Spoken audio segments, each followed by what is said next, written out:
Yo, Mike here is posting the real shit. We're continuing the countdown of jersey numbers.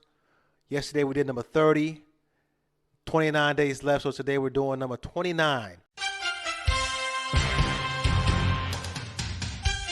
Today, we got a mix of DBs and running backs who wore number 29. So let's get going.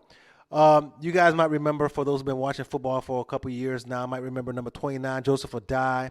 Played 6 years with the Indianapolis Colts. Actually won as a rookie. Helped the Colts win a Super Bowl, replacing Edgerrin James, one of my favorite players ever out of UM. One of my favorite players in the league. But Joseph Adai replaced Edgerrin James when the Colts didn't want to pay him anymore, and they won a Super Bowl with Joseph Adai as a rookie. But he played 6 years, back-to-back 1K seasons, 1K rushing seasons, to start his career, but relatively short. He ended up his career with only 4,400 yards, but played with Peyton Manning. Obviously, with Peyton, you're not going to get a whole bunch of carries. You got to be a dual threat type of cat, which he was. He could catch as well. But only 6 years played for Joseph Adai, 4,400 yards. Up next, Dolphins fans will remember this guy.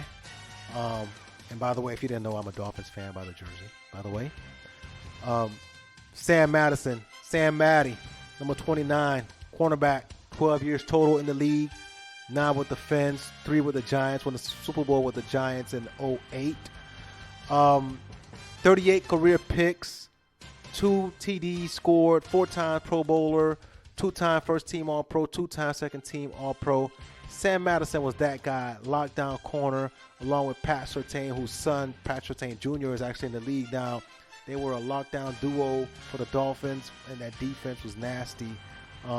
Sam Madison was a big part of that.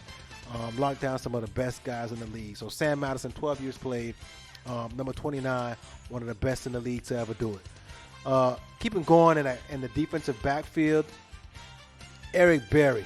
Career got cut short. I think this guy would have been a Hall of Famer, top of the top dude. But career got cut short because of injuries, as well as midway through his career being diagnosed with cancer, having to take a year off or so to get treatment for that. But Eric Berry, coming out of Tennessee, was nasty, highly touted. Put up great stats, but could have been even better longevity-wise had he been able to stay healthy and didn't have to deal with that life-threatening, really, and career-threatening cancer diagnosis. But technically played, 9 years, but really wasn't even that long again.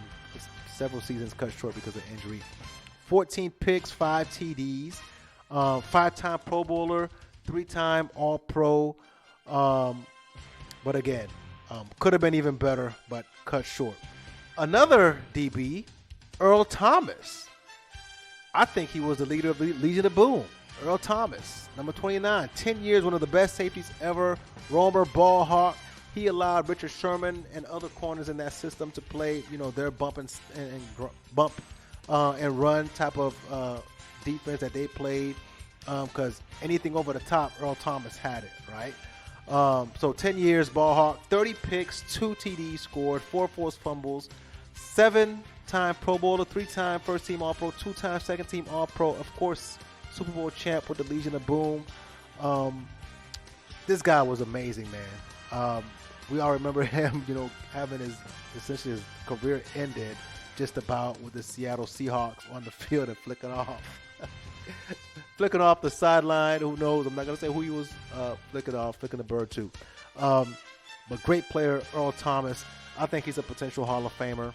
Some may disagree, but the way he led that defense and their impact on the game, and in the game where teams, the league was trying to change to an offensive league, the fact that he anchored pretty much the defensive backfield of a defense that essentially led their team to a Super Bowl, right? It was their defense and their running game that drove that team to Super Bowl. So shout out to Earl Thomas for being one of the best 29s ever.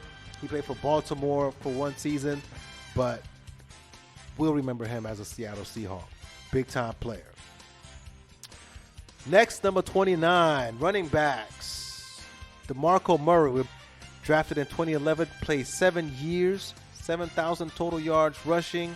He had that crazy fantasy 2013 season, which set up a crazier 2014 season with 1,845 total rushing yards, 3-time Pro Bowler, 1-time All-Pro, 49 total TDs scored. He had his last 1,000-yard season as a Tennessee Titan, but most of us remember him for those nasty seasons that he put up with the Dallas Cowboys. So shout out to Demarco Murray, big-time running back for a couple of years. Probably going to be forgotten, but he put up some serious yardage and got some serious carries as well in Dallas. Shout out to Demarco Murray, number 29, Dallas Cowboys. But the top of the top, I don't think this one's up for debate. Greatest number 29 ever, not only Jerry Curl Juice himself, Eric Dickerson. Now, I didn't get to watch Eric Dickerson's prime as others did, but I've seen the highlights. I saw it towards the end of his career with the Colts, but I saw the highlights of his prime, and you look at his stats, whether you watch this cat or not, he's a GOAT. He's one of the GOAT running backs, all right? He had the speed, power, he ran upright, but for whatever reason, there's not too many highlights of him taking a bunch of big hits. This cat was drafted in 1983, first round, number 2 pick overall, obviously in an era where having a running game mattered. Hall of Famer, 6-time Pro Bowler, 5-time All-Pro, Offensive Player of the Year in 1986, 13,259 total rushing yards, another 2,137 receiving yards, 96 combined TDs, NFL records for most rushing yards in a season. He had 2,105 yards in the season, and rushing yards as a rookie. As a rookie, the man put up 1,808 yards, and rushing yards in a playoff game. He had 248 rushing yards in a playoff game. Watching Eric Dickerson highlights is like, this guy is ridiculous. He's amazing. Of course, the Jerry curls, the goggles. He was a total package as a running back. Unstoppable, freakish speed. His college days, there's 30 series episodes about, him and his college days and some of the things they did over there. But Eric Dickerson, Earl Thomas, Demarco Murray, Eric Berry, Sam Madison, Joseph Adai, I would say is a pretty good group for number 29 jerseys in NFL history. But top dog, I don't think there's any question, Eric Dickerson. Shout out to ED. All right. Again, if you like this episode, quick as it is, like, subscribe, share it, tell your friends about it, and come on back tomorrow for number 28 and the day after for 27, and we'll keep going to this thing, all right? Favorite time of the year is almost here. Kickoff for NFL season, and I'm helping you pass the time with a couple episodes of counting down some of our favorite players of NFL history, all right? We'll catch y'all next time. Peace.